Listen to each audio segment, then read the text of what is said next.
was very worried about it. They said, don't brief it, that it's too hot, so to speak. That's pretty much my story, and I'm prepared to tell the story in front of Congress, and it is the truth. Now, because of this, I've stayed interested in UFOs, and I'm the Eastern Director of the Mutual UFO Network. And between the National Reporting Center and Peter Davenport and the MUFON, we get 100 reports a week on average of people from all over the United States that see these things regularly. And if you start checking, they're out there and they're low, and people are seeing them all the time. And these are highly qualified people, all of whom essentially give us the reports by email. Thank you.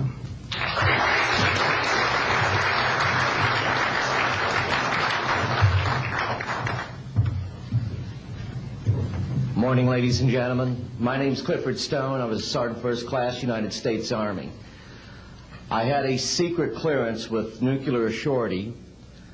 I could get the clearance that I needed to do whatever it was that was necessary for me to do at the time on special operations when I was called in on those. What I'm referring to here is that I was involved in situations where we actually did recoveries of crashed saucers, for lack of a better term, debris thereof. There were bodies that were involved with some of these crashes, also some were alive.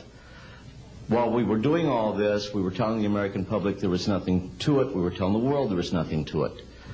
I'd like to go into detail on some of the cases, about the nuts and bolts cases right here, but I will be available if you have any questions concerning my involvement in this. You can talk to Dr. Greer to arrange for me to get to talk to you. But the whole situation is, we've set back, we've told the American people that there's no such thing as UFOs. I've been involved where we have recovered these objects. We know them to be of extraterrestrials. In 1969, I had an event that happened to me while I was stationed at Fort Lee, Virginia. We went to Indiantown Gap, Pennsylvania. That would be my first exposure to any time that we would be recovering an unidentified flying object. When we went there, we already had people that was already in the facility. We were a backup team, which was supposed to be MBC, because there was supposed to be some nuclear materials that was on board this craft.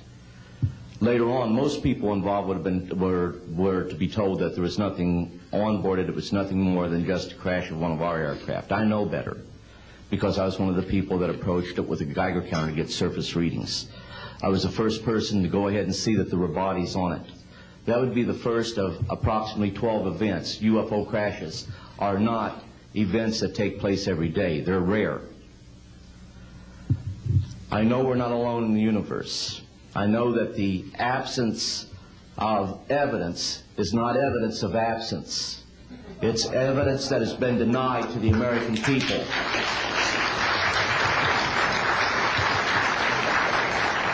I stand before you today in my almighty God, and I tell you this. If Congress calls me in and says, will you testify in detail what you know, I stand here today prepared and ready to do just that. Governments must never lie to the people for no reason. Thank you.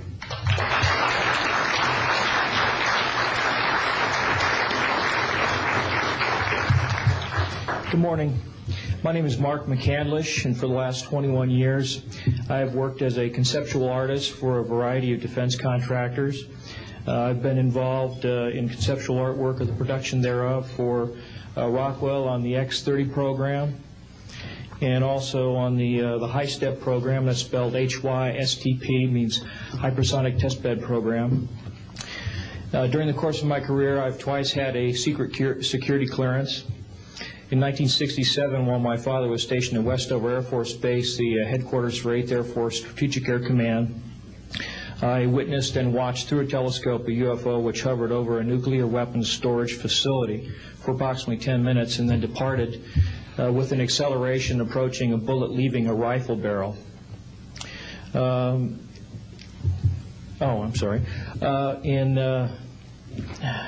1988, in November, a college buddy of mine, an associate by the name of Brad Sorensen, informed me that he had personally witnessed 3 flying saucers at a very large hangar at Norton Air Force Base during the course of an air show that was held on Saturday, November 12, 1988. I subsequently called my congressman from that district. I called his office. This was Congressman George E. Brown, Jr., who at the time was the chairman of the Congressional Committee on Space Science and Advanced Technology. I naturally assumed that since this presentation that Brad talked about was for top military brass and certain congressional individuals, that his office must have coordinated this with the local Air Force Office of Public Affairs. A male staff member in Congressman Brown's office not only confirmed the exhibit, but the fact that there were 3 discs at that exhibit. These discs were hovering off the floor without any visible means of support. They were referred to as alien reproduction vehicles, also nicknamed the flux liner because they used high voltage electricity. Let's see.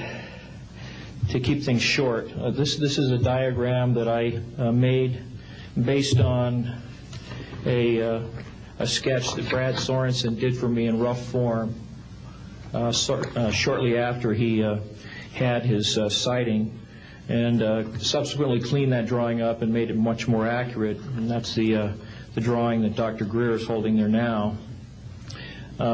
Later on, I obtained photographs that were taken in 1967 by a military pilot, Harvey Williams, flying a C-47 for the Air Force at 12,000 feet, approximately 25 miles southwest of Provo, Utah.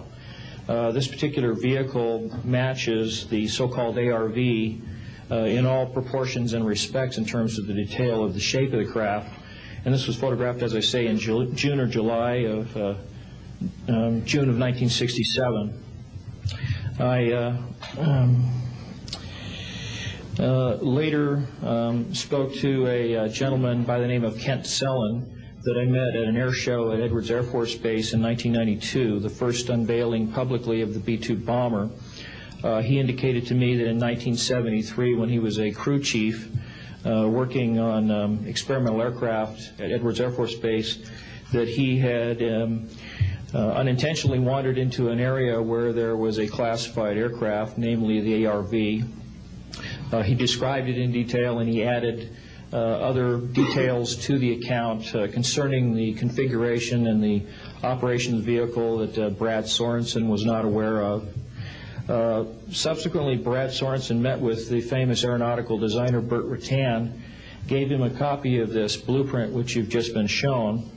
Mr. Rutan felt that it was a joke and put it on his wall as kind of a joke.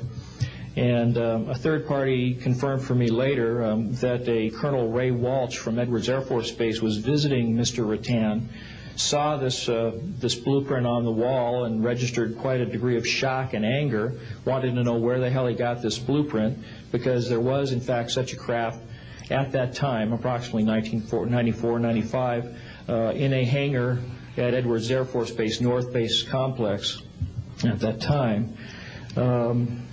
Subsequently, I've done a lot of research on this product, this vehicle. I've come across a number of declassified documents that show that the Air Force, as early as 1960, was wind tunnel testing flying saucer shapes up to Mach 20.